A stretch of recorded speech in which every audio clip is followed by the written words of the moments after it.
బాబాయ్ గారు నమస్తే, మీ పేరు? అప్పారావు అండి. బాబాయ్ గారు, ఇప్పుడు చంద్రబాబు గారు 100 రోజుల పరిపాలన కంప్లీట్ అయింది. ముఖ్యమంత్రి అయిన తర్వాత 100 రోజులు కంప్లీట్ చేసుకున్నారు. ఈ 100 రోజుల పరిపాలన ఎలా ఉంది? చాలా బాగుందండి. నాకు బాగా నచ్చిందండి చంద్రబాబు పరిపాలన. ఈ జగన్ పరిపాలన వచ్చిన ఉన్న నా ముచ్చులేవాడిని ఇంజనీ తీసేసారు. అలాంటి వాళ్ళకి ఎంత బాధ కలుగుతుందండి. ఉన్నది తీసేసి ఇవన్నీ ఇసుక ప్రాబ్లం అన్నీ కూడా రాంగ్గా కనపడుతున్నాయి. బాబాయ్ ఇప్పుడు చూసుకుంటే చంద్రబాబు గారు అధికారంలోకి వచ్చిన తర్వాత ప్రజలకు ఏవైతే అవసరం ప్రతి అవసరం తీర్చడం కోసం అడుగులు ముందుకేస్తా ఉన్నారు. దీన్ని ఎలా చూడవచ్చు? నెంబర్ వన్గా ఎవరొస్తారు వరద బాధ్యతలు కానీ మంచి రోజుకి పేపర్ కూడా చూస్తానండి. అన్నీ కూడా చాలా బాగా చేస్తున్నారు. నా డైలీ పేపర్ చూస్తానండి. 3 పేపర్ సాక్షి చూస్తానండి, ఆంధ్రజ్యోతి, ఈనాడు. ఇంటికాడ పొట్లే వేస్తానండి. నా దగ్గర ఏమి ఉండదండి, చూస్తానండి. బాబు గారు చూసుకుంటే విజయవాడ పరిస్థితులను మునిగిపోయినాయి. సహాయక చర్యలు చంద్రబాబు చేరడం చూశారు. ఎలా అనిపించింది ఆ సహాయ చర్యలు? ఇటువంటి ముఖ్యమంత్రి మనకు కావాలా అనిపించిందండి. తల్లి కూడా బాగా చేశారు. ఇంకా అంతకంటే కవర్ చేస్తారండి అనిపించిందండి. ఇదైతే మన నెంబర్ 1 అండి. మళ్ళీ అన్నా క్యాంటీన్లు ఇంకా కొన్ని పెంచారు, 75 పెంచారు. ఎలా అనిపించింది? ఇంకా ప్రజలకు ఇంకా ఉపయోగపడుతుందండి. లేని వాళ్ళు కానీ దేనికైనా దానివల్ల చాలామంది ఆఫీసర్లు కూడా తింటున్నారండి, ఉద్యోగస్తులు కూడా బాగా తింటున్నారండి. చాలామంది సంతోషపడుతున్నారు. నైట్ 9 గంటల వరకు కూడా పెడుతున్నారు భోజనాలు. ఇప్పుడు చూసుకుంటే కూటమి ప్రభుత్వం ఇంత మంచి పనులు చేస్తుంటే ఈ జగన్మోహన్ రెడ్డి బురద జల్లి రాజకీయాలు చేసి శవ రాజకీయాలు చేస్తాడు. ఇలాంటి వాళ్ళకి ఏం చెప్పాలి?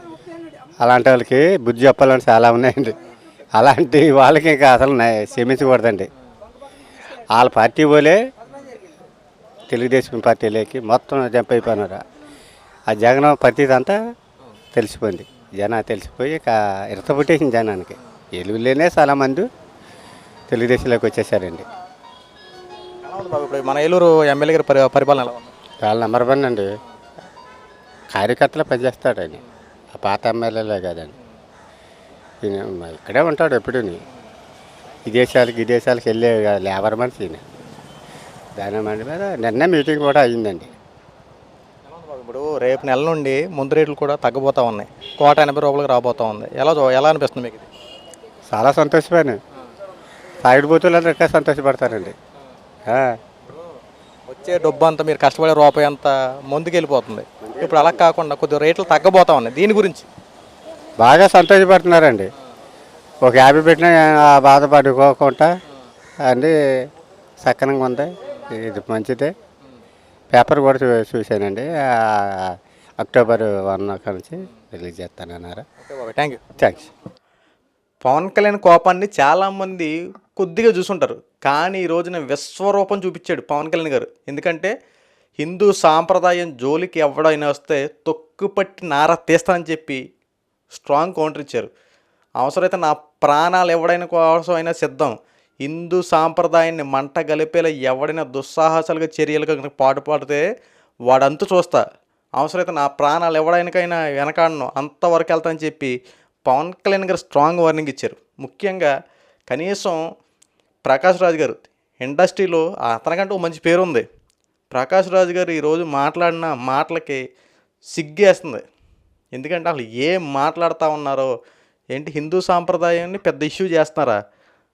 హిందూ సాంప్రదాయాన్ని ఇష్యూ చేస్తూ ఉన్నారు.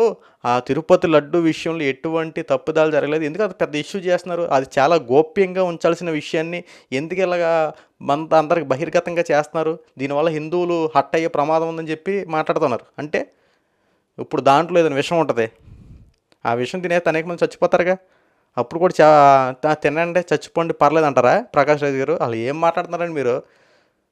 మీకంటూ ఒక మంచి క్యాడర్ ఉంది, మీకంటూ మంచి ఫాలోయింగ్ ఉంది, మీకంటూ మంచి పేరు ఉంది.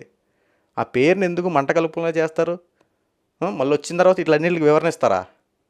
వాస్తవాలు తెలిసే మాట్లాడుతున్నారు. ఒక పక్కన హిందూ సాంప్రదాయాన్ని మంట గలిపి ఎంతో దుస్సాహసాలకు పాల్పడితే దీని గురించి మీరు ఫైట్ చేయకుండా, కనీసం దీని గురించి మాట్లాడకుండా లడ్డు విషయాన్ని ఎందుకు ఇంత హైలైట్ చేస్తూ ఉన్నారు? ఏమైపోతుంది అన్నట్టు మాట్లాడుతున్నారా? అసలు మీకు ఆలోచన ఉందండి? కనీసం ఇంగిత జ్ఞానమైన ఉండాలి కదా. వాస్తవాలు ప్రజలందరూ ఒక పక్కన ఎంత బాధపడతా ఉంటుంటే, ఎవరు చేసాడురా బాబు, ఏం జరిగిందిరా బాబు, ఏంట్రా బాబు ఎలా జరిగిందిరని చెప్పి తలలు పట్టుకుంటామన్నారు హిందువులందరూ. అలాంటి సందర్భంలో అవసరమైతే ఎవడు చేసినా శిక్ష పడాల్సిందని చెప్పి ఇలాంటి మాటలు మాట్లాడతావా, లేదంటే వాళ్ళు ఎందుకు ఇష్యూ చేస్తున్నారని చెప్పి టాపిక్ డైవర్ట్ అయ్యేలా ఇది ఒక ఇష్యూ అయ్యేలాగా నీ సపరేటు నువ్వేంటి ఇది చూపించుకునేలా మాట్లాడడం కరెక్ట్ అంటావా? ఇంకొకటి కార్తీక్ గారు, హీరో కార్తీక్ మీకు తెలిసే ఉంటుంది, సూర్య వాళ్ళ తమ్ముడు కార్తీక్.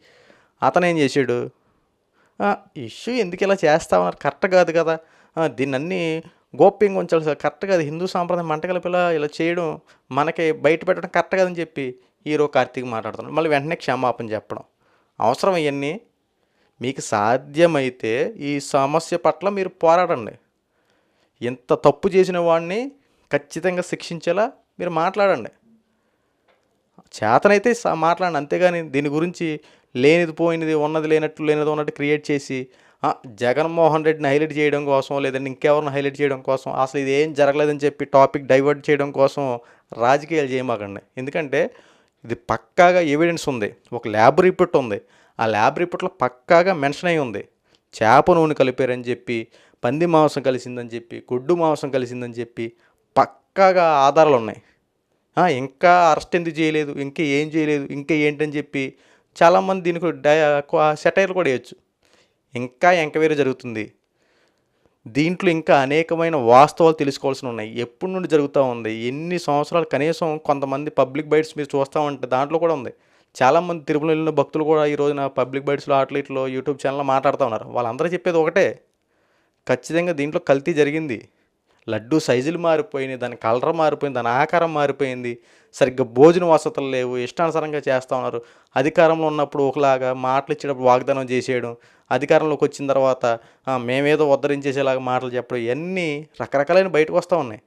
గత 5 సంవత్సరంలో జరిగినటువంటి ప్రతీది బయటకు వస్తుంది. ముఖ్యంగా తిరుమల తిరుపతి దేవస్థానంలో ప్రతి ఒక్క భక్తులు అక్కడ ఉన్నటువంటి ఈ పూజారులే కానీ ఎవరైనా సరే, పంతులే కానీ ఎవరు చెప్పిన మాట అయినా సరే ఖచ్చితంగా దీంట్లో కొన్ని అనర్థాలు జరిగాయి, అన్నీ వాస్తవాలు ఉన్నాయి, దీనిపైన ఎంక్వైరీ చేస్తూ ఉన్నారు. కానీ ఒక విషయం మాత్రం కన్ఫర్మ్, దీంట్లో 100% దీంట్లో కల్తీ జరిగింది. నూనె 350 నెయ్యి 350 రూపాయలకి ఎక్కడ చేస్తుందో ఏంటో ఇవన్నీ ఎంక్వైరీలు జరుగుతూ ఉన్నాయి. జగన్మోహన్ రెడ్డి ఎంత హిందువుల పట్ల ఎంత దారుణంగా వ్యవహరించాడో, ఏం చేసాడో ప్రతిదీ పిన్ టు పిన్ను ఆధారాలు సేకరిస్తూ ఉన్నారు. ఇది కనుక నిరూపణ అయి బయటకు వస్తే కనుక ఖచ్చితంగా దీని మీద సివియర్ యాక్షన్ తీసుకొని దీంట్లో ఉన్నటువంటి ప్రతి ఒక్కరిని శిక్షించే విధంగా చర్యలు తీసుకుంటారు. ఎట్టి పరిస్థితులు ఉపేక్షించేది లేదు. ఎందుకంటే మతపరంగా జోలికి వస్తే వాటి సంబంధించిన శిక్షలు చాలా ఉన్నాయి. దానికి సంబంధించిన ప్రకారం శిక్షించి ఇంకొకసారి హిందువుల జోలికి వెళ్ళకుండా సరైన చర్యలు తీసుకుంటే కనుక ఇలాంటి దౌర్జన్యాలు అరాచకాలు ఆగుతూ ఉంటాయి.